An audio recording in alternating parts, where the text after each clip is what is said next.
ગુજરાતમાં મેન્ટર પ્રોજેક્ટને લઈને મહત્વપૂર્ણ સમાચાર સામે આવી રહ્યા છે। 5 વર્ષમાં ગુનામાં ઝડપાયેલા ગુનેગારોની યાદી તૈયાર। દરેક જિલ્લા અને શહેરમાં આરોપીની માહિતી મોકલવામાં આવી। નાર્કોટિક્સ અને મિલકત સંબંધિત ગુના માટે આ પ્રોજેક્ટ મેન્ટર પ્રોજેક્ટને લઈને ડીજીપી વિકાસ સહાયનું મહત્વપૂર્ણ નિવેદન પણ સામે આવ્યું કે મેન્ટર પ્રોજેક્ટથી ગુનાઓમાં ઘટાડો નોંધાયો છે। નાર્કોટિક્સ અને મિલકત સંબંધિત ગુનાઓ ઘટ્યા। આ પ્રોજેક્ટનો હેતુ રીઢા ગુનેગારોને નિયંત્રણમાં રાખવાનો છે।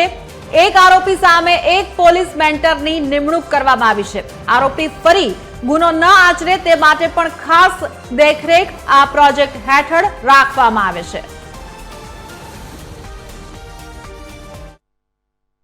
અને 24 કલાક એમની જવાબદારી એ વિડીયો કોન્ફરન્સ વિડીયો કોલના માધ્યમથી જાણી લે કે ભાઈ તમે ક્યાં છો, શું કરી રહ્યા છો, ફોન કોલ કરીને પૂછી લે, રાતે જઈને એને ચેક કરી લે એના ઘરે।